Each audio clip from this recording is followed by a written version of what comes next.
ಒತ್ತಡದ ಬದುಕು, ಪೌಷ್ಟಿಕ ಆಹಾರದ ಕೊರತೆಯಿಂದ ಶುಗರ್, ಬಿಪಿ, ಬೊಜ್ಜು, ಗ್ಯಾಸ್ಟ್ರಿಕ್ ನಂತಹ ಆರೋಗ್ಯ ಸಮಸ್ಯೆ. ಹೆಚ್ಚು ಪೋಷಕಾಂಶಯುಕ್ತ ಆಹಾರ ಮತ್ತು ಸಿರಿಧಾನ್ಯಗಳೇ ಇದಕ್ಕೆ ಪರಿಹಾರ. ಮಿಲೆಕ್ಸ್ ಚೂರ್ಣಂ ಇಂದಿನ ವೇಗದ ಬದುಕಿಗೆ ಪುರಾತನ ಪೋಷಣೆಯ ಶಕ್ತಿ.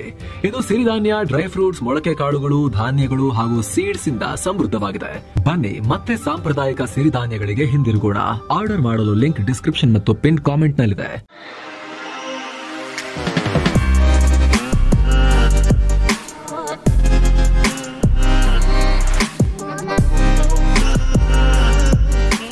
ಹಾಯ್ ಫ್ರೆಂಡ್ಸ್, ದಿನದ ಎಲ್ಲ ಪ್ರಮುಖ ಸುದ್ದಿಯನ್ನು ನಿಮಗೆ ತಲುಪಿಸುವ mastmaga.com ಫುಲ್ ನ್ಯೂಸ್ಗೆ ಸ್ವಾಗತ. ನಾನು ಅಮರ್ ಪ್ರಸಾದ್. ಸ್ನೇಹಿತರೆ, ದೇಶದಲ್ಲಿ 4,000ಕ್ಕೂ ಅಧಿಕ ಜನರನ್ನ ಬಲಿ ಪಡೆದಿರೋ, ನೂರಾರು ಸೈನಿಕರ ಸಾವಿಗೆ ಕಾರಣವಾಗಿರೋ ಕೆಂಪು ಉಗ್ರವಾದಕ್ಕೆ ಸಂಬಂಧಪಟ್ಟಂತೆ ದೊಡ್ಡ ಬೆಳವಣಿಗೆಯಾಗಿದೆ. ನಕ್ಸಲರ ವಿರುದ್ಧ ಭಾರತ ಗುಂಡಿನ ಉತ್ತರ ಕೊಡುತ್ತಿದ್ದ ಹಾಗೆ ನಕ್ಸಲ್ ಹೈಕಮಾಂಡ್ ಕದನ ವಿರಾಮಕ್ಕೆ ರಿಕ್ವೆಸ್ಟ್ ಮಾಡಿರೋ ಮಾಹಿತಿ ಬರ್ತಾ ಇದೆ. ಇದಕ್ಕೆ ಸಂಬಂಧಪಟ್ಟಂತ ವಿಡಿಯೋ ಕೂಡ ವೈರಲ್ ಆಗ್ತಾ ಇದೆ. ಭಾರತ ಸರ್ಕಾರ ಮತ್ತು ನಮ್ಮ ನಡುವೆ ಆಗ್ತಿರೋ ಈ ಸೇನಾ ಸಂಘರ್ಷವನ್ನು ನಾವು ಅಂತ್ಯ ಮಾಡೋಕೆ ಬಯಸ್ತೇವೆ. ನಾವು ಬೇಷರತ್ತಾಗಿ ಆಯುಧ ಕೆಳಗಿಳಿಸ್ತೀವಿ ಅಂತ ಟಾಪ್ ನಕ್ಸಲ್ ನಾಯಕ ಮಲ್ಲು ಜ್ವಾಲಾ ವೇಣುಗೋಪಾಲ್ ರಾವ್ ಅಲಿಯಾಸ್ ಅಭಯ್ ಕಡೆಯಿಂದ ಹೇಳಿಕೆ ಬಂದಿದೆ. ಈ ಆಫರ್ ಇಟ್ಟು ಸ್ಟೇಟ್ಮೆಂಟ್ ರಿಲೀಸ್ ಮಾಡಲಾಗಿದೆ. ಗೃಹ ಮಂತ್ರಿ ಅಮಿತ್ ಶಾ, ಪಿಎಂ ನರೇಂದ್ರ ಮೋದಿ ಮತ್ತು ಹಿರಿಯ ಅಧಿಕಾರಿಗಳ ಮನವಿ ಮೇರೆಗೆ ಬೇಷರತ್ತಾಗಿ ಶಸ್ತ್ರ ತ್ಯಾಗ ಮಾಡೋಕೆ ರೆಡಿ. ನಮ್ಮ ಸಶಸ್ತ್ರ ಹೋರಾಟವನ್ನ ತಾತ್ಕಾಲಿಕವಾಗಿ ಅಂದ್ರೆ 1 ತಿಂಗಳವರೆಗೆ ಸ್ಟಾಪ್ ಮಾಡ್ತೀವಿ, ಮಾತುಕತೆಗೆ ಮುಂದಾಗ್ತೀವಿ. ಈ ಕುರಿತು ಕೇಂದ್ರ ಸರ್ಕಾರ ಪ್ರತಿಕ್ರಿಯೆ ಕೊಡಬೇಕು ಅಂತ ಕೇಳಿಕೊಳ್ಳಲಾಗಿದೆ. ವಿಡಿಯೋ ಕಾಲ್ ಮೂಲಕ ಸರ್ಕಾರಿ ಪ್ರತಿನಿಧಿಗಳೊಂದಿಗೆ ಮಾತುಕತೆ ನಡೆಸೋಕೆ ಬಯಸ್ತೀವಿ. ಆದರೆ ಸಾಮಾಜಿಕ ಸಮಸ್ಯೆಗಳ ಬಗ್ಗೆ ಧ್ವನಿ ಎತ್ತೋದು, ರಾಜಕೀಯ ಪಕ್ಷಗಳು ಮತ್ತು ಸಂಸ್ಥೆಗಳೊಂದಿಗೆ ಎಂಗೇಜ್ ಆಗೋದನ್ನ ಮುಂದುವರಿಸ್ತೇವೆ. ಶಸ್ತ್ರಾಸ್ತ್ರ ಮಾತ್ರ ಎತ್ತಲ್ಲ, ನಮ್ಮ ಈ ನಿರ್ಧಾರದಲ್ಲಿ ರಾಷ್ಟ್ರೀಯ ಮತ್ತು ಅಂತಾರಾಷ್ಟ್ರೀಯ ಪರಿಸ್ಥಿತಿಗಳು ಪ್ರಮುಖ ಪಾತ್ರ ವಹಿಸಿವೆ. ಇನ್ನು ನಾವು ಶಾಂತಿಯುತ ಮಾತುಕತೆಗೆ ಮುಂದಾಗುವ ಮೊದಲು ಜೈಲಿನಲ್ಲಿರೋ ಹಾಗೂ ದೇಶಾದ್ಯಂತ ಇರೋ ನಮ್ಮ ಇತರ ನಾಯಕರ ಸಲಹೆ ಪಡ್ಕೊಳ್ಳೋದಕ್ಕೆ 1 ತಿಂಗಳ ಟೈಮ್ ಕೊಡಿ ಅಂತ ರಿಕ್ವೆಸ್ಟ್ ಮಾಡಿಕೊಳ್ಳಲಾಗಿದೆ. ಆದರೆ ನಕ್ಸಲರ ಈ ಹೇಳಿಕೆಯನ್ನ ಅಧಿಕಾರಿಗಳು ಕೇರ್ಫುಲ್ ಆಗಿ ಪರಿಶೀಲಿಸ್ತಾ ಇದ್ದಾರೆ. ಈ ಬಗ್ಗೆ ರಿಯಾಕ್ಟ್ ಮಾಡಿರೋ IG ಸುಂದರ್ ರಾಜ್, ಈ ವಿಡಿಯೋದ ಅಥೆಂಟಿಸಿಟಿ ಬಗ್ಗೆ ನಾವು ಚೆಕ್ ಮಾಡ್ತಾ ಇದ್ದೀವಿ. ನಕ್ಸಲರೊಂದಿಗೆ ಮಾತುಕತೆಗೆ ಮುಂದಾಗಬೇಕೋ ಬೇಡವಾ ಅನ್ನೋದು ಸರ್ಕಾರಕ್ಕೆ ಬಿಟ್ಟಿರೋ ವಿಚಾರ ಅಂತ ಹೇಳಿಕೆ ಕೊಟ್ಟಿದ್ದಾರೆ. ಇತ್ತ ಹಿರಿಯ ಗುಪ್ತಚರ ಅಧಿಕಾರಿ ಮಾತನಾಡಿ, ಮೇಲ್ನೋಟಕ್ಕೆ ಈ ಸ್ಟೇಟ್ಮೆಂಟ್ ಸತ್ಯ ಅನ್ನೋ ರೀತಿ ಕಾಣಿಸ್ತಾ ಇದೆ. ಅವರಿಗೆ ವಿಪರೀತ ಪ್ರೆಷರ್ನಲ್ಲಿದ್ದಾರೆ, ಆದ್ರಿಂದ ಶಸ್ತ್ರ ತ್ಯಾಗಕ್ಕೆ ಮುಂದಾಗಿದ್ದಾರೆ. ಹಿಂದೆಲ್ಲ ಇವರು ಷರತ್ತುಬದ್ಧ ಶರಣಾಗತಿಗೆ ಮುಂದಾಗ್ತಿದ್ರು, ಆದರೆ ಇದೇ ಮೊದಲ ಬಾರಿಗೆ ಬೇಷರತ್, ಯಾವುದೇ ಕಂಡೀಷನ್ಸ್ ಇಲ್ಲದೆ ಶಸ್ತ್ರ ತ್ಯಾಗಕ್ಕೆ ಹೆಜ್ಜೆ ಇಡ್ತಿದ್ದಾರೆ. ಇವರಿಗೆ ತುಂಬಾ ಪ್ರೆಷರ್ ಆಗಿದೆ ಅನ್ನೋ ಹೇಳಿಕೆ ಕೊಟ್ಟಿದ್ದಾರೆ. ಅಂದಹಾಗೆ ಸ್ನೇಹಿತರೆ, ಮಲ್ಲು ಜ್ವಾಲಾ ವೇಣುಗೋಪಾಲ್ ರಾವ್ ಅಲಿಯಾಸ್ ಅಭಯ್ ಭಯಂಕರ ಖತರ್ನಾಕ್ ಉಗ್ರ. 2010ರಲ್ಲಿ ದಾಂತೆವಾಡದಲ್ಲಿ ದಾಳಿ ಮಾಡಿ 76 CRPF ಯೋಧರ ಸಾವಿಗೆ ಕಾರಣವಾಗಿದ್ದ ಉಗ್ರ. ಈ ದಾಳಿಯ ಹಿಂದಿನ ಮೇನ್ ಬ್ರೇನ್, ನಕ್ಸಲರಿಗೆ ಗೆರಿಲ್ಲಾ ಯುದ್ಧ ಹೇಳಿಕೊಡೋ ಜವಾಬ್ದಾರಿ ಹೊತ್ತಿದ್ದ ಮನುಷ್ಯ, ಇವತ್ತಿಗೂ ಮಾವೋವಾದಿ ಸಂಘಟನೆಯ ಟಾಪ್ ತಲೆ. ಈತನೇ ಈಗ ಕದನ ವಿರಾಮಕ್ಕೆ ರಿಕ್ವೆಸ್ಟ್ ಮಾಡಿರೋ ವಿಚಾರ ಮಹತ್ವ ಪಡ್ಕೊಳ್ತಾ ಇದೆ. ಯಾಕಂದ್ರೆ ಒಂದು ಕಡೆಯಿಂದ ಭಾರತ ಕ್ಲೀನ್ ಮಾಡ್ತಾ ಬರ್ತಾ ಇದೆ ನಕ್ಸಲರನ್ನ. 2026 ಒಳಗೆ ನಕ್ಸಲಿಸಮ್ ಅನ್ನ ಬುಡ ಸಮೇತ ಕಿತ್ತು ಹಾಕೋದಾಗಿ ಅಮಿತ್ ಶಾ ಘೋಷಿಸಿದ್ರು. ದಿನವೂ ನಕ್ಸಲರನ್ನ ಅಟ್ಟಾಡಿಸಿ ಹೊಡೆಯೋ ಕೆಲಸ ಆಗ್ತಿದೆ. ಪ್ರತಿದಿನವೂ ಎನ್ಕೌಂಟರ್ ನಡೀತಾ ಇದೆ. ಕೆಲವರು ಶಸ್ತ್ರತ್ಯಾಗ ಮಾಡ್ತಿದ್ದಾರೆ ಹೆದರುಕೊಂಡು, ಇನ್ನು ಕೆಲವರು ಫೈಟ್ ಮಾಡಿ ಬಲಿ ಆಗ್ತಿದ್ದಾರೆ. ಈ ನಡುವೆ ಇನ್ನೇನು ಖಾಲಿ ಆದ್ರು ಅನ್ನೋ ಹೊತ್ತಲ್ಲಿ ಈ ಟಾಪ್ ತಲೆಗೆ ತನ್ನ ತಲೆ ಉಳಿಸ್ಕೊಳ್ಳೋ ಭಯ ಶುರುವಾಗಿರ್ಬೋದು. ಹಾಗಾಗಿ ಈ ಮಾಹಿತಿ ಬರ್ತಾ ಇದೆ ಈಗ. ಇತ್ತ ಛತ್ತೀಸ್ಗಢದ ನಾರಾಯಣಪುರ ಜಿಲ್ಲೆಯಲ್ಲಿ 18 ಲಕ್ಷ ರೂಪಾಯಿ ಬಹುಮಾನವನ್ನು ತಲೆ ಮೇಲೆ ಹೊತ್ತಿದ್ದಂತಹ 12 ನಕ್ಸಲರು ಶರಣಾಗಿದ್ದಾರೆ. ಮಹಾರಾಷ್ಟ್ರದಲ್ಲಿ ನಕ್ಸಲ್ ಬೇಟೆನೇ ಆಗಿದೆ. ಅಲ್ಲಿನ ಗಡ್ಚಿರೋಲಿಯಲ್ಲಿ 2 ಮಹಿಳಾ ನಕ್ಸಲರನ್ನ ಹೊಡೆದು ಹಾಕಲಾಗಿದೆ. ಭಾರಿ ಪ್ರಮಾಣದ ಶಸ್ತ್ರಾಸ್ತ್ರ ಕೂಡ ಸೀಸ್ ಮಾಡಲಾಗಿದೆ. ಇನ್ನೊಂದು ಕಡೆ ಪಾಕಿಸ್ತಾನದ ಉಗ್ರಹುಳು ಭಾರತದ ವಿರುದ್ಧ ಮತ್ತೆ ಬೆಂಕಿ ಕಾರಿದೆ. ಪಾಕಿಸ್ತಾನದಲ್ಲೇ ಇದ್ದುಕೊಂಡು ಲಷ್ಕರ್ನ ಉಗ್ರ ಬಾಸ್ ಮಸೂದ್ ಅಜರ್ ಭಾರತದ ಮೇಲೆ ಸಾಕಷ್ಟು ಬಾರಿ ದಾಳಿಗೆ ಪ್ಲಾನ್ ಹಾಕಿದ್ದ, ದಾಳಿ ಕೂಡ ಮಾಡಿದ್ದ ಅಂತ ಉಗ್ರ ಇಲಿಯಾಸ್ ಕಾಶ್ಮೀರಿ ಹೇಳಿಕೆ ಕೊಟ್ಟಿದ್ದಾನೆ. ವೇದಿಕೆಯೊಂದರಲ್ಲಿ ನಿಂತು ರಾಕ್ಷಸನಂತೆ ಅರ್ಚಾಡ್ತಾ ಮಾತನಾಡಿದ್ದಾನೆ. ಮಸೂದ್ ದಿಲ್ಲಿಯ ತಿಹಾರ್ ಜೈಲಿನಿಂದ ತಪ್ಪಿಸ್ಕೊಂಡು ಪಾಕಿಸ್ತಾನಕ್ಕೆ ಬಂದ ಮೇಲೆ ಬಾಲಾಕೋಟ್ ಅಜರ್ನ ಬೇಸ್ ಆಗತ್ತೆ. ಮುಂದಿನ ಮಿಷನ್ಗಳಿಗೆ ದಿಲ್ಲಿ ಮತ್ತು ಮುಂಬೈ ಮೇಲೆ ದಾಳಿ ನಡೆಸೋಕೆ ಪ್ಲಾನ್ ಮಾಡೋ ನೆಲೆಯಾಗುತ್ತೆ. ಈ ರೀತಿ ನಮ್ಮ ನಾಯಕ ಮೌಲಾನಾ ಮಸೂದ್ ಅಜರ್ ಒಂದು ದೇಶವನ್ನ ಭಯಭೀತಗೊಳಿಸಿದ್ದಾರೆ, ಹೆದರಿಸಿಬಿಟ್ಟಿದ್ದಾರೆ ಅಂತ ಈತ ಹೇಳಿಕೆಯನ್ನ ಕೊಟ್ಟಿದ್ದಾನೆ. ಈ ಮೂಲಕ ಪಾಕಿಸ್ತಾನದ ಬಣ್ಣವನ್ನ ಈ ಉಗ್ರನೇ ಬಯಲು ಮಾಡಿದ್ದಾನೆ. ಯಾಕಂದ್ರೆ ಈ ರೀತಿ ದಾಳಿಯ ಪ್ಲಾನ್ ಮಾಡಿದ್ದ ಅನ್ನೋದು ಹೊಸ ವಿಚಾರ ಅಲ್ಲ. ಆದರೆ ಬಾಲಾಕೋಟ್ ಸೇರಿ POK ಮತ್ತು ಪಾಕಿಸ್ತಾನದ ಇತರ ಭಾಗಗಳಲ್ಲಿ ಜೈಷ್ ಉಗ್ರ ಸಂಘಟನೆ ಆಪರೇಟ್ ಆಗ್ತಿದೆ. ಪಾಕಿಸ್ತಾನ ಸೇನೆ ಮತ್ತು ಗುಪ್ತಚರ ಇಲಾಖೆಯ ಸಹಾಯದಿಂದಲೇ ಇವು ಆಪರೇಟ್ ಆಗ್ತಿವೆ ಅಂತ ಭಾರತ ಹಿಂದಿನಿಂದಲೂ ಆರೋಪ ಮಾಡ್ತಾ ಬಂದಿದೆ. ಆದರೆ ಪಾಕಿಸ್ತಾನ ಮಾತ್ರ ಇದನ್ನು ಅಲ್ಲಗಳಿತಾನೆ ಇದೆ. ಜೊತೆಗೆ ಉಗ್ರ ಮಸೂದ್ ಅಜರ್ ಕೂಡ ಪಾಕಿಸ್ತಾನದಲ್ಲೇ ಇದ್ದಾನೆ ಅಂತ ಭಾರತ ಹೇಳ್ತಾ ಇದೆ. ಇದನ್ನ ಕೂಡ ಪಾಕಿಸ್ತಾನ ನಿರಾಕರಿಸ್ತಾನೆ ಬಂದಿದೆ. ಆದ್ರೀಗ ಖುದ್ದು ಉಗ್ರನ್ನೇ ಸತ್ಯಾಂಶವನ್ನ ಬಯಲು ಮಾಡಿರೋದು ವೆರಿ ವೆರಿ ಇಂಪಾರ್ಟೆಂಟ್. ಇಷ್ಟು ಮಾತ್ರವಲ್ಲ, ಇದೇ ಉಗ್ರ ಇನ್ನೊಂದು ಆಘಾತಕಾರಿ ವಿಚಾರವನ್ನ ಕೂಡ ಬಹಿರಂಗಗೊಳಿಸಿದ್ದಾನೆ. ಆಪರೇಷನ್ ಸಿಂಧೂರ್ ನಂತರ ಭಾರತದ ದಾಳಿಗೆ ಮೃತಪಟ್ಟ ಉಗ್ರರ ಅಂತಿಮ ಸಂಸ್ಕಾರದಲ್ಲಿ ಪಾಕ್ನ ಕೆಲ ಅಧಿಕಾರಿಗಳು ಭಾಗಿಯಾಗಿ ಕಣ್ಣೀರು ಸುರಿಸಿ ಬಂದಿದ್ರು. ಈ ರೀತಿ ಉಗ್ರರ ಅಂತ್ಯಕ್ರಿಯೆಗೆ ಹೋಗಿ ಬರೋಕೆ ಖುದ್ದು ಪಾಕ್ ಸೇನಾ ಮುಖ್ಯಸ್ಥ ಅಲಿಯಾಸ್ ಜಲ್ಲಿ ಕಲ್ಲಿನ ಲಾರಿ ಅಸೀಂ ಮುನೀರಾ ಆದೇಶ ಕೊಟ್ಟಿದ್ದ ಅಂತ ಹೇಳಿ ಈ ಉಗ್ರನೇ ಬಾಯಿಬಿಟ್ಟಿದ್ದಾನೆ. ಅಲ್ಲದೆ ಅತ್ತ ಪಾಕಿಸ್ತಾನ ಸಶಸ್ತ್ರ ಪಡೆಯ ಇಂಟರ್ ಸರ್ವಿಸಸ್ ಪಬ್ಲಿಕ್ ರಿಲೇಷನ್ಸ್ನ ಮಹಾನಿರ್ದೇಶಕ ಲೆಫ್ಟಿನೆಂಟ್ ಜನರಲ್ ಅಹಮದ್ ಶರೀಫ್ ಚೌಧರಿ ಬಗ್ಗೆ ಕೂಡ ಈತ ಮಾತನಾಡಿದ್ದಾನೆ. ಜೈಷ್ ಉಗ್ರ ಸಂಘಟನೆ ಮತ್ತು ಪಾಕಿಸ್ತಾನದ ಬಹವಲ್ಪುರ್ನಲ್ಲಿರೋ ಉಗ್ರ ತರಬೇತಿ ಕ್ಯಾಂಪ್ಗಿರೋ ಲಿಂಕ್ ಅನ್ನ ಮುಚ್ಚಿಡೋ ಕೆಲಸ ಮಾಡಿದ್ದಾನೆ ಅಂತ ಈ ಉಗ್ರ ಹೇಳಿದ್ದಾನೆ. ಈ ಮೂಲಕ ನಾವು ಬಹಳ ಶಾಂತಿ ಪ್ರಿಯರು, ಉಗ್ರರಿಗೂ ನಮಗೂ ಸಂಬಂಧ ಇಲ್ಲ, ನಾವು ಉಗ್ರಗಾಮಿಗಳ ಬಲಿಪಶುಗಳು, ಉಗ್ರ ಕೃತ್ಯಗಳ ಬಲಿಪಶುಗಳು, ನಾ ಸಪೋರ್ಟ್ ಮಾಡಲ್ಲ ಅಂತ ನಾಟಕ ಮಾಡ್ತಾ ಇದ್ದ ಪಾಕಿಸ್ತಾನದ ಬಣ್ಣವನ್ನ ಈ ಉಗ್ರ ಮರೀನೆ, ಪಾಕ್ ಸಾಕಿದ ಮುನೀರಾ ಸಾಕಿದ ಈ ಉಗ್ರ ಸಂತಾನವೇ ಬಾಯ್ಬಿಟ್ಟು ಜಗಜ್ಜಾಹೀರು ಮಾಡಿದೆ. ಏನೋ ಬುರ್ಡೆ ಫೈಲ್ಸ್ಗೆ ಸಂಬಂಧಪಟ್ಟಂತೆ ಸ್ಫೋಟಕ ತಿರುವು ಸಿಕ್ಕಿದೆ. ಹಲವು ತಿಂಗಳುಗಳಿಂದ ಬುರ್ಡೆ ಬೆನ್ನತ್ತಿರೋ SIT ಬಂಗ್ಲಾಗುಡ್ಡೆಯಲ್ಲಿ ಶೋಧ ಕಾರ್ಯಾಚರಣೆ ಆರಂಭಿಸಿತ್ತು. ಈ ವೇಳೆ ಮೂಳೆಗಳ ತುಂಡುಗಳು ಸಿಕ್ಕಿವೆ, ಕೆಲ ಬಟ್ಟೆ ಚೂರುಗಳು ಕೂಡ ಸಿಕ್ಕಿವೆ. ಸೌಜನ್ಯ ಮಾವ ವಿಠಲ್ ಗೌಡರ ಹೇಳಿಕೆ ಆಧರಿಸಿ SIT ತಂಡ ಉತ್ಖನನ ಆರಂಭಿಸಿತ್ತು. ಈಗ ಮೂಳೆ ಸಿಕ್ಕಿದೆ. ಇನ್ನು ಮೂಳೆ ಸಿಕ್ಕ ಜಾಗದ ಮಣ್ಣಿನ ಸ್ಯಾಂಪಲ್ ಅನ್ನ ಕೂಡ SIT ಕಲೆಕ್ಟ್ ಮಾಡಿದೆ.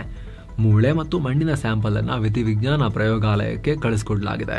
SIT ತನಿಖಾಧಿಕಾರಿ ಜಿತೇಂದ್ರ ದಯಾಮ ನೇತೃತ್ವದಲ್ಲಿ ಈ ಶೋಧ ಕಾರ್ಯ ನಡೀತಾ ಇದೆ. 50ಕ್ಕೂ ಅಧಿಕ ಸಿಬ್ಬಂದಿಯೊಂದಿಗೆ SIT ಅಧಿಕಾರಿಗಳು ಮತ್ತು ದೂರುದಾರರ ಸಮ್ಮುಖದಲ್ಲಿ ಈ ಕಾರ್ಯಾಚರಣೆ ನಡೆಸಲಾಗ್ತಾ ಇದೆ. ಈ ಕಡೆ ಜೈಲಲ್ಲಿರೋ ಬುರ್ಡೆ ಚಿನ್ನಯ್ಯಗೆ ಬೆಳ್ತಂಗಡಿ ಕೋರ್ಟ್ ಶಾಕ್ ಕೊಟ್ಟಿದೆ. ಚಿನ್ನಯ್ಯ ಜಾಮೀನು ಅರ್ಜಿಯನ್ನ ವಜಾ ಮಾಡಿದೆ. ಚಿನ್ನಯ್ಯ ಪರವಾಗಿ ಜಿಲ್ಲಾ ಕಾನೂನು ಪ್ರಾಧಿಕಾರದ ವಕೀಲರು ಅರ್ಜಿ ಸಲ್ಲಿಸಿದರು. ಹಾಗೆ ಜಾಮೀನು ಕೊಡದಂತೆ SIT ಪರ ವಕೀಲ ದಿವ್ಯರಾಜ ಹೆಗಡೆ ಪುತ್ತೂರು ಆಕ್ಷೇಪಣೆ ಸಲ್ಲಿಕೆ ಮಾಡಿದ್ರು. ಎರಡು ಕಡೆ ವಾದ ಪ್ರತಿವಾದ ಆಲಿಸಿದ ಕೋರ್ಟ್ ಜಾಮೀನು ಅರ್ಜಿಯನ್ನ ವಜಾ ಮಾಡಿ ಆದೇಶ ಹೊರಡಿಸಿದ್ದಾರೆ. ಇನ್ನು ಅಕ್ರಮ ಸೈಟ್ ಹಂಚಿಕೆ ಆರೋಪ ಎದುರಿಸ್ತಾ ಇರೋ ಮೂಡ ಮಾಜಿ ಆಯುಕ್ತ ದಿನೇಶ್ ಕುಮಾರ್ರನ್ನ ಜಾರಿ ನಿರ್ದೇಶನಾಲಯ ED ವಶಕ್ಕೆ ಪಡೆದಿದೆ. ಇಂಪಾರ್ಟೆಂಟ್ ಡೆವಲಪ್ಮೆಂಟ್ ಇದು. ಈ ಕೇಸಲ್ಲಿ ವಿಚಾರಣೆಗೋಸ್ಕರ ದಿನೇಶ್ ಕುಮಾರ್ರನ್ನ ED ಕರೆದಿತ್ತು. ವಿಚಾರಣೆ ಬಳಿಕ ಅವ್ರನ್ನ ವಶಕ್ಕೆ ತಗೊಂಡಿದೆ. ಮೂಡಾದ ಅಕ್ರಮ ಸೈಟ್ ಹಂಚಿಕೆ ಕೇಸ್ನಲ್ಲಿ ದಿನೇಶ್ ಕುಮಾರ್ ವಿರುದ್ಧ ತನಿಖೆ ನಡೆಸೋಕೆ ರಾಜ್ಯ ಸರ್ಕಾರ ಗ್ರೀನ್ ಸಿಗ್ನಲ್ ಕೊಟ್ಟಿತ್ತು. ದಿನೇಶ್ ಕುಮಾರ್ ಮೇಲೆ ನಕಲಿ ದಾಖಲೆ ಸೃಷ್ಟಿಸಿ ಸೈಟ್ಗಳನ್ನು ಮರು ಹಂಚಿಕೆ ಮಾಡಿ ಲಾಭ ಮಾಡಿಕೊಂಡಿದ್ದಾರೆ, ಹಣ ಪಡೆದು ಆಸ್ತಿ ಗಳಿಕೆ ಮಾಡಿಕೊಂಡಿದ್ದಾರೆ ಅನ್ನೋ ಆರೋಪ ಇದೆ. ಇನ್ನು ವಶಕ್ಕೆ ಪಡೆದ ED ದಿನೇಶ್ ಕುಮಾರನ್ನ ಜನಪ್ರತಿನಿಧಿಗಳ ವಿಶೇಷ ಕೋರ್ಟ್ಗೆ ಹಾಜರುಪಡಿಸಿತ್ತು. ಕೋರ್ಟ್ 9 ದಿನ ED ಕಸ್ಟಡಿಗೆ ಈಗ ಒಪ್ಪಿಸಿದೆ. ಇನ್ನು ಹಿರಿಯ ನಟಿ ಬಹುಭಾಷಾ ತಾರೆ ದಿವಂಗತ ಬಿ ಸರೋಜಾದೇವಿ ಅವರ ಹೆಸರಲ್ಲಿ ಅಭಿನಯ ಸರಸ್ವತಿ ಪ್ರಶಸ್ತಿಯನ್ನ ಇನ್ಮುಂದೆ ಕೊಡ್ತಾ ಹೋಗ್ತೀವಿ ಅಂತ ರಾಜ್ಯ ಸರ್ಕಾರ ಘೋಷಿಸಿದೆ. ಇದರಲ್ಲಿ ಕನ್ನಡ ಸಿನಿಮಾ ರಂಗಕ್ಕೆ ಕನಿಷ್ಠ 25 ವರ್ಷಗಳ ಅವಿಸ್ಮರಣೀಯ ಸೇವೆ ಸಲ್ಲಿಸಿದ ಮಹಿಳೆಯರಿಗೆ ಜೀವಮಾನ ಸಾಧನೆ ಪ್ರಶಸ್ತಿಯನ್ನ ಕೊಡ್ತೀವಿ, 1 ಲಕ್ಷ ಪ್ರೈಸ್ ಇರುತ್ತೆ, 100 ಗ್ರಾಂ ಬೆಳ್ಳಿ ಪದಕ ಕೊಡ್ತೀವಿ ಅಂತ ಕೂಡ ರಾಜ್ಯ ಸರ್ಕಾರ ಹೇಳಿದೆ. ಭಾರತದ ಸೆಮಿಕಂಡಕ್ಟರ್ ವಲಯದಲ್ಲಿ ಮತ್ತೊಂದು ಮಹತ್ವದ ಬೆಳವಣಿಗೆಯಾಗಿದೆ. ಬ್ರಿಟನ್ ಮೂಲದ ಚಿಪ್ ತಯಾರಿಕಾ ಕಂಪನಿ ARM ಭಾರತದಲ್ಲಿ ತನ್ನ 2ನೇ ಆಫೀಸ್ ಅನ್ನು ಓಪನ್ ಮಾಡಿದೆ. ಕೇಂದ್ರ ಎಲೆಕ್ಟ್ರಾನಿಕ್ಸ್ ಮತ್ತು IT ಸಚಿವ ಅಶ್ವಿನಿ ವೈಷ್ಣವ್ ಬೆಂಗಳೂರಿನಲ್ಲಿ, ನಮ್ಮ ಕರ್ನಾಟಕದ ಬೆಂಗಳೂರಿನಲ್ಲಿ ಆಫೀಸ್ ಉದ್ಘಾಟನೆ ಮಾಡಿದ್ದಾರೆ. ಈ ಕಂಪನಿ ವಿಶ್ವದ ಮೋಸ್ಟ್ ಅಡ್ವಾನ್ಸ್ಡ್ 2 ನ್ಯಾನೋಮೀಟರ್ ಚಿಪ್ಗಳನ್ನು ಡಿಸೈನ್ ಮಾಡುತ್ತೆ ಬೆಂಗಳೂರಲ್ಲಿ. ಸದ್ಯ ಭಾರತದ ಎಲೆಕ್ಟ್ರಾನಿಕ್ಸ್ ಸೆಕ್ಟರ್ನಲ್ಲಿ ಸುಮಾರು 25 ಲಕ್ಷ ಉದ್ಯೋಗ ಸೃಷ್ಟಿಯಾಗಿದೆ ಮತ್ತು 60,000 ಕೋಟಿ ರೂಪಾಯಿ ಹೂಡಿಕೆ ಹರಿದು ಬಂದಿದೆ ಅಂತ ಅಶ್ವಿನಿ ವೈಷ್ಣವ್ ಹೇಳಿದ್ದಾರೆ. ಅಂದಹಾಗೆ ಈ 2 ನ್ಯಾನೋಮೀಟರ್ ಚಿಪ್ಗಳನ್ನು artificial intelligence server, drone, mobile ಸೇರಿದ ಹಾಗೆ ಹಲವು ಎಲೆಕ್ಟ್ರಾನಿಕ್ ಪ್ರಾಡಕ್ಟ್ಸ್ ಅಲ್ಲಿ ಯೂಸ್ ಮಾಡಲಾಗುತ್ತೆ. ಏನೋ ಕೇಂದ್ರ ನಾಗರಿಕ ವಿಮಾನಯಾನ ಸಚಿವಾಲಯ ನಾಗರಿಕ ಡ್ರೋನ್ಸ್ ಬಿಲ್ ಅನ್ನ, ಅದರ ನೂತನ ಕರಡನ್ನ ಬಿಡುಗಡೆ ಮಾಡಿದೆ. ಇದರಲ್ಲಿ ಅನ್ಮ್ಯಾನ್ಡ್ ಏರಿಯಲ್ ವೆಹಿಕಲ್ಸ್ ಅಥವಾ ಡ್ರೋನ್ ಆಪರೇಟ್ ಮಾಡೋರಿಗೆ ಟಫ್ ಕಂಡೀಷನ್ಸ್ ಅನ್ನು ಹಾಕೋಕೆ ನಿಯಮಗಳನ್ನು ರೂಪಿಸೋಕೆ ಸರ್ಕಾರ ಪ್ಲಾನ್ ಮಾಡಿದೆ. ಈ ನೂತನ ಡ್ರಾಫ್ಟ್ ಪ್ರಕಾರ ಡ್ರೋನ್ ರೂಲ್ಸ್ ಅನ್ನ ಉಲ್ಲಂಘನೆ ಮಾಡುವವರಿಗೆ 50,000ದಿಂದ 1 ಲಕ್ಷ ರೂಪಾಯಿ ದಂಡ ಮತ್ತು 6 ತಿಂಗಳಿಂದ 3 ವರ್ಷಗಳವರೆಗೆ ಜೈಲು ಶಿಕ್ಷೆ ವಿಧಿಸಲಾಗುತ್ತೆ. ಜೊತೆಗೆ ನಿಯಮಗಳನ್ನು ಉಲ್ಲಂಘನೆ ಮಾಡಿದಾಗ ಡ್ರೋನ್ಗಳನ್ನು ಸೀಸ್ ಕೂಡ ಮಾಡೋ ಅಧಿಕಾರ ಕೊಡಲಾಗಿದೆ. ಅನ್ಮ್ಯಾನ್ಡ್ ಏರ್ಕ್ರಾಫ್ಟ್ ಸಿಸ್ಟಮ್ಗಳನ್ನು ಪ್ರಮೋಟ್ ಮಾಡೋ ಮತ್ತು ನಿಯಂತ್ರಿಸೋ ಗುರಿಯನ್ನ ಈ ಬಿಲ್ ಹೊಂದಿದೆ ಅಂತ ಸರ್ಕಾರ ತಿಳಿಸಿದೆ. Civil drone promotion and regulation bill 2025 ಹೆಸರಲ್ಲಿ ಈ ಡ್ರಾಫ್ಟ್ ಬಿಡುಗಡೆ ಮಾಡಲಾಗಿದೆ. ಈ ಡ್ರಾಫ್ಟ್ ಬಗ್ಗೆ ಪ್ರತಿಕ್ರಿಯೆ ಕೊಡೋಕೆ ಡ್ರೋನ್ ಉದ್ಯಮದ ಎಲ್ಲ ಸ್ಟೇಕ್ ಹೋಲ್ಡರ್ಸ್ಗೆ ಮತ್ತು ಸಾರ್ವಜನಿಕರಿಗೆ ಸೆಪ್ಟೆಂಬರ್ 30ರವರೆಗೆ ಅವಕಾಶವನ್ನು ಕೊಡಲಾಗಿದೆ. ವಿಮಾನಯಾನ ಸಚಿವಾಲಯದ ಇಮೇಲ್ಗೆ ನಿಮ್ಮ ಅಭಿಪ್ರಾಯ ಕಳಿಸಿ ಅಂತ ಹೇಳಿದ್ದಾರೆ. ಗ್ಯಾಂಗ್ಸ್ಟರ್ ಛೋಟಾ ರಾಜನ್ ಅಲಿಯಾಸ್ ರಾಜೇಂದ್ರ ನಿಖಲ್ಜೆಗೆ ಸುಪ್ರೀಂ ಕೋರ್ಟ್ ಶಾಕ್ ಕೊಟ್ಟಿದೆ. 2001ರಲ್ಲಿ ನಡೆದ ಮುಂಬೈ ಹೋಟೆಲ್ ಓನರ್ ಜಯಾ ಶೆಟ್ಟಿ ಕೊಲೆ ಕೇಸ್ನಲ್ಲಿ ಬಾಂಬೆ ಹೈಕೋರ್ಟ್ ನೀಡಿದ್ದ ಜಾಮೀನು ಆದೇಶವನ್ನು ಸುಪ್ರೀಂ ಕೋರ್ಟ್ ರದ್ದು ಮಾಡಿದೆ. ಮೇ 4, 2001ರಲ್ಲಿ ಮುಂಬೈನ ಗೋಲ್ಡನ್ ಕ್ರೌನ್ ಹೋಟೆಲ್ನ ಓನರ್ ಜಯಾ ಶೆಟ್ಟಿ ಹತ್ಯೆಯಾಗಿತ್ತು. ಸುಲಿಗೆ ಮಾಡೋಕೆ ಹೋದಾಗ 50,000 ರೂಪಾಯಿ ದುಡ್ಡು ಕೊಡಲಿಲ್ಲ ಅಂತ ರಾಜನ್ ಗ್ಯಾಂಗ್ನ ಇಬ್ಬರು ಜಯಾ ಶೆಟ್ಟಿ ಅವರನ್ನ ಹತ್ಯೆ ಮಾಡಿದ್ರು. ನಂತರ ಈ ಕೇಸ್ನಲ್ಲಿ ಅಂಡರ್ ವರ್ಲ್ಡ್ ಡಾನ್ ಆಗಿದ್ದ ಒಂದು ಕಾಲದಲ್ಲಿ ಮೆರೆದಾಡಿದ್ದ ಛೋಟಾ ರಾಜನನ್ನ ಅರೆಸ್ಟ್ ಮಾಡಲಾಗಿತ್ತು. ಕಳೆದ ವರ್ಷದ ಜೂನ್ನಲ್ಲಿ ಮಹಾರಾಷ್ಟ್ರದ ಸ್ಪೆಷಲ್ ಕೋರ್ಟ್ ಈತನಿಗೆ ಜೀವಾವಧಿ ಶಿಕ್ಷೆ ಕೊಟ್ಟಿತ್ತು. ಈ ಆದೇಶ ಪ್ರಶ್ನಿಸಿ ರಾಜನ್ ಪರ ವಕೀಲರು ಬಾಂಬೆ ಹೈಕೋರ್ಟ್ ಮೆಟ್ಟಿಲೇರಿದ್ರು. ಬಾಂಬೆ ಹೈಕೋರ್ಟ್ ಜಾಮೀನನ್ನ ಕೊಟ್ಟಿತ್ತು. ಈಗ ಸುಪ್ರೀಂ ಕೋರ್ಟ್ ತಳ್ಳಿ ಹಾಕಿದೆ ಅದನ್ನ. ಛೋಟಾ ರಾಜನ್ ಹೆಸರು ಗೊತ್ತಿರಬಹುದು. ಒಂದು ಕಾಲದಲ್ಲಿ ಮುಂಬೈನಲ್ಲಿ 2 ದೊಡ್ಡ ದೊಡ್ಡ ಡಾನ್ಗಳ ಕ್ಯಾಂಪ್ಗಳಿದ್ವಲ್ಲ. ಒಂದ್ ಕಡೆ ದಾವೂದ್ ಇಬ್ರಾಹಿಂ ಗ್ಯಾಂಗ್, ಮತ್ತೊಂದು ಕಡೆ ಛೋಟಾ ರಾಜನ್ ಗ್ಯಾಂಗ್ ಅಂತ. ಸಿಕ್ಕಾಪಟ್ಟೆ ಮೆರೆದಾಡಿದ್ರು ಆ ಟೈಮ್ನಲ್ಲಿ. ಹೇಳ್ತಾ ಹೋದ್ರೆ ಸಿಕ್ಕಾಪಟ್ಟೆ ಆಗುತ್ತೆ ಅದ್ರ ಬಗ್ಗೆ. ಇವತ್ತು ಸುತ್ತು ಜಗತ್ತಲ್ಲೂ ಕೂಡ ನಾವು ಮಾಹಿತಿಯನ್ನು ಕೊಟ್ಟಿದ್ವಿ. PM ನರೇಂದ್ರ ಮೋದಿ ಅವರ 75ನೇ ಹುಟ್ಟುಹಬ್ಬಕ್ಕೆ ಜಾಗತಿಕ ನಾಯಕರೆಲ್ಲ ಇವತ್ತು ರಿಯಾಕ್ಟ್ ಮಾಡಿದ್ದಾರೆ. ಭಾರತದ ಒಳಗೂ ಕೂಡ ಹಲವಾರು ಸೆಲೆಬ್ರಿಟಿಗಳೆಲ್ಲ ಶಾರುಖ್ ಖಾನ್, ಆಮೀರ್ ಖಾನ್ ಸೇರಿ ಎಲ್ಲರೂ ವಿಡಿಯೋ ಪೋಸ್ಟ್ ಎಲ್ಲ ಹಾಕಿ ವಿಶ್ ಮಾಡಿದಾರಲ್ಲ. ಈಗ ಜಾಸ್ತಿ ವೈರಲ್ ಆಗ್ತಿರೋದು ಮಾತ್ರ ಇಟಲಿಯ ಪ್ರಧಾನಿ ಜಾರ್ಜಿಯಾ ಮೆಲನಿ ಮೋದಿ ಅವರಿಗೆ ವಿಶ್ ಮಾಡಿರೋ ವಿಚಾರ. ಮೋದಿಯೊಂದಿಗಿನ ಸೆಲ್ಫಿ ಒಂದನ್ನ ಶೇರ್ ಮಾಡಿದ್ದಾರೆ ಜಾರ್ಜಿಯಾ ಮೆಲನಿ. ಇಟಲಿಯ ಪ್ರಧಾನಿ ನರೇಂದ್ರ ಮೋದಿ ಅವರ ಶಕ್ತಿ, ದೃಢತೆ ಮತ್ತು ಲಕ್ಷಾಂತರ ಜನರನ್ನ ಲೀಡ್ ಮಾಡೋ ಸಾಮರ್ಥ್ಯ ಸ್ಫೂರ್ತಿ ಅಂತ ಹೇಳಿದ್ದಾರೆ. ಇನ್ಸ್ಪಿರೇಷನ್ ಅಂತ. ಅಲ್ಲದೆ ಅವರು ಆರೋಗ್ಯಕರವಾಗಿ ಚೆನ್ನಾಗಿರಲಿ, ಇನ್ನಷ್ಟು ಶಕ್ತಿಯಿಂದ ಭಾರತದ ಭವಿಷ್ಯಕ್ಕೆ ಕೆಲಸ ಮಾಡಲಿ, ಅವರ ಮಾರ್ಗದರ್ಶನ ಸಿಗಲಿ ಅಂತ ಹೇಳಿದ್ದಾರೆ. ಹಾಗೆ ನಮ್ಮ 2 ರಾಷ್ಟ್ರಗಳ ಸಂಬಂಧವು ತುಂಬಾ ಬಲಿಷ್ಠವಾಗಲಿ ಅಂತ ಪೋಸ್ಟ್ ಮಾಡಿದ್ದಾರೆ. ಹಾಗೆ ವಿಪಕ್ಷ ನಾಯಕ ರಾಹುಲ್ ಗಾಂಧಿ, ಕಾಂಗ್ರೆಸ್ ಅಧ್ಯಕ್ಷ ಮಲ್ಲಿಕಾರ್ಜುನ ಖರ್ಗೆ ಅವರು ಕೂಡ ಮೋದಿ ಅವರಿಗೆ ಉತ್ತಮ ಆರೋಗ್ಯ ಸಿಗಲಿ ಅಂತ ವಿಶ್ ಮಾಡಿದ್ದಾರೆ. ಆದ್ರೆ ಕಾಂಗ್ರೆಸ್ ನಾಯಕ ಉದಿತ್ ರಾಜ್ ಪ್ರಧಾನಿ ಮೋದಿಗೆ 75 ವರ್ಷ ಆದ್ಮೇಲೆ ಅವರು ರಾಜೀನಾಮೆ ಕೊಡ್ತಾರೆ ಅಂತ ನಾವು ಕಾಯ್ತಾ ಇದ್ದೀವಿ ಅನ್ನೋ ರೀತಿಯಲ್ಲಿ ಹೇಳಿಕೆಯನ್ನ ಕೊಟ್ಟಿದ್ದಾರೆ. ಮತ್ತೊಂದ್ ಕಡೆ ಒಬ್ಬ ರಾಜನಿಂದ PM ನರೇಂದ್ರ ಮೋದಿ ಅವರಿಗೆ ಉಡುಗೊರೆ ಬಂದಿದೆ. ಬ್ರಿಟನ್ ಕಿಂಗ್ 3ನೇ ಚಾರ್ಲ್ಸ್ ಸ್ಪೆಷಲ್ ಗಿಫ್ಟ್ ಕಳಿಸಿದ್ದಾರೆ. ಕದಂಬ ಮರದ ಸಸಿಯನ್ನ ಕಳಿಸಿದ್ದಾರೆ. ಈ ಮಾಹಿತಿಯನ್ನ ಭಾರತದಲ್ಲಿರೋ ಬ್ರಿಟನ್ ಹೈಕಮಿಷನ್ ತಿಳಿಸಿದೆ. ಈಶಾನ್ಯ ರಾಜ್ಯ ಮಣಿಪುರದಲ್ಲಿ 11 ಬಂಡುಕೋರರನ್ನ ಅರೆಸ್ಟ್ ಮಾಡಲಾಗಿದೆ. People's liberation army, united national liberation front, Kangleipak communist party ಸೇರಿ ಹಲವು ನಿಷೇಧಿತ ಸಂಘಟನೆಗಳ 11 ಬಂಡುಕೋರರನ್ನ ಭದ್ರತಾ ಪಡೆಗಳು ಅರೆಸ್ಟ್ ಮಾಡಿದ್ದಾರೆ. ಈ ವೇಳೆ ಭಾರಿ ಪ್ರಮಾಣದ ಶಸ್ತ್ರಾಸ್ತ್ರಗಳನ್ನ ಕೂಡ ವಶಕ್ಕೆ ಪಡೆಯಲಾಗಿದೆ. ಭಾರತದ ಷೇರುಪೇಟೆ ಗ್ರೀನ್ ನಲ್ಲಿ ಕೊನೆಯಾಗಿದೆ. ದಿನದ ವಹಿವಾಟಿನ ಅಂತ್ಯಕ್ಕೆ ಸೆನ್ಸೆಕ್ಸ್ 313 ಪಾಯಿಂಟ್ಸ್ ಜಂಪ್ ಆಗಿ 82,693ಕ್ಕೆ ತಲುಪಿದೆ. ನಿಫ್ಟಿ 91 ಪಾಯಿಂಟ್ಸ್ ರೈಸ್ ಆಗಿ 25,330ಕ್ಕೆ ರೀಚ್ ಆಗಿದೆ. ಪುನಃ ಈ ಸೆಷನ್ನಲ್ಲೂ ಕೂಡ ಭಾರತ ಅಮೆರಿಕ ನಡುವಿನ ವ್ಯಾಪಾರ ಒಪ್ಪಂದದ ಮಾತುಕತೆ ಶುರುವಾಗಿರೋದ್ರಿಂದ ಮಾರ್ಕೆಟ್ ಸೆಂಟಿಮೆಂಟ್ ಇಂಪ್ರೂವ್ ಆಗಿದೆ. ಜೊತೆಗೆ ಅಮೆರಿಕದ ಫೆಡರಲ್ ರಿಸರ್ವ್ ಸೆಪ್ಟೆಂಬರ್ 17ನೇ ತಾರೀಕು ಬಡ್ಡಿ ದರವನ್ನ 25 ಬೇಸಿಸ್ ಪಾಯಿಂಟ್ಸ್ ಕಟ್ ಮಾಡೋ ನಿರೀಕ್ಷೆ ಇದೆ. ಹಾಗೇನೆ ಡಾಲರ್ ಮುಂದೆ ರೂಪಾಯಿ ಮೌಲ್ಯ ಏರಿಕೆ ಕಂಡಿದೆ. ಈ ಎಲ್ಲ ಕಾರಣಗಳಿಂದ ದೇಸಿ ಮಾರುಕಟ್ಟೆ ಲಾಭ ಮಾಡಿಕೊಂಡಿದೆ. Bajaj Finserv, Titan, ITC, Tata Steel ಮತ್ತು ಇಂಡಸ್ಇಂಡ್ ಬ್ಯಾಂಕ್ ಷೇರುಗಳು ರೆಡ್ನಲ್ಲಿದ್ದವು. State Bank of India, Maruti Suzuki, Kotak Mahindra Bank, UltraTech Cement ಮತ್ತು ಟೆಕ್ ಮಹೀಂದ್ರಾ ಷೇರುಗಳು ಗ್ರೀನ್ನಲ್ಲಿದ್ದವು.